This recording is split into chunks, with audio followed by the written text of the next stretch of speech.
Coba bayangin deh, dulu di pesisir Jawa ada sebuah kerajaan yang kekayaannya itu bisa menyaingi kerajaan-kerajaan di Eropa. Serius, sebuah kekuatan global yang dibangun di atas rempah-rempah. Tapi sekarang, ceritanya hampir terlupakan. Nah, hari ini kita bakal bongkar kisah dramatis dari Kesultanan Banten.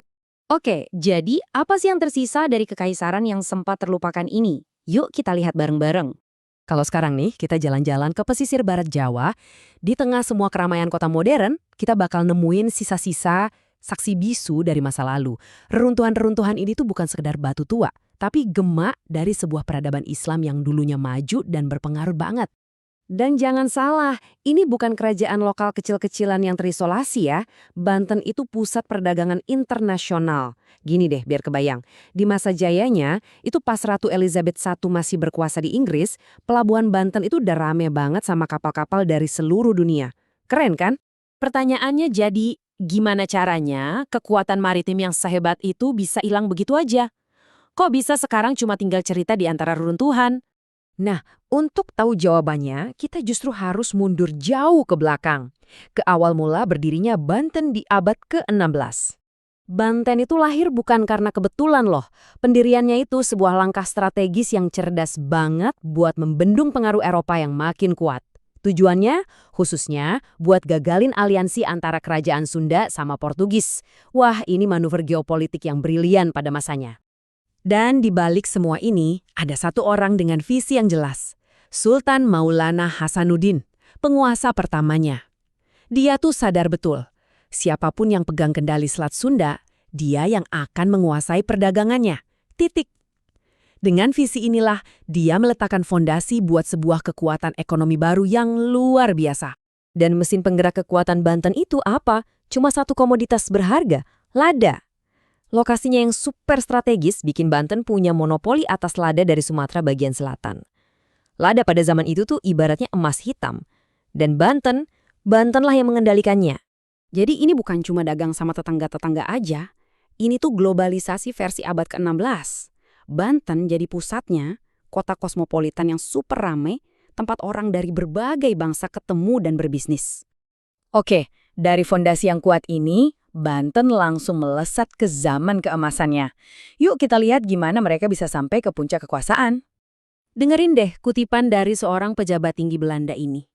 Ini nunjukin betapa Banten dianggap sebagai ancaman serius. Sampai-sampai mereka merasa Banten ini ancaman bagi keberlangsungan hidup mereka. Dan inilah dia, sang visioner, Sultan Ageng Tirtayasa. Di bawah dia, Banten itu bukan cuma makmur, tapi juga jadi kekuatan militer yang disegani. Dia nggak main-main, dia secara terbuka menantang dominasi VOC, alias Kongsi Dagang Hindia Timur Belanda, buat berebut kendali di lautan. Tapi, ironisnya, pas Banten lagi di puncak-puncaknya, benih kehancurannya justru ditanam, bukan dari luar, tapi dari dalam tembok istananya sendiri. Nah, ini dia yang bikin miris. Kejatuhan Banten itu bukan karena serangan musuh dari luar, tapi karena konflik keluarga yang tragis. Dan celah ini dimanfaatkan dengan sempurna oleh musuh bubuyutan mereka. Yap, perang saudara. Yang bertarung, ayah lawan anak. Sultan Ageng Tirtayasa, sang pembangun kekaisaran, harus berhadapan dengan putranya sendiri, Sultan Haji. Mereka berebut visi dan juga tahta. Di titik inilah, Banten ada di persimpangan jalan yang menentukan. Di satu sisi ada visinya Sultan Ageng buat kemerdekaan. Di sisi lain ada ambisi pribadi anaknya, Sultan Haji.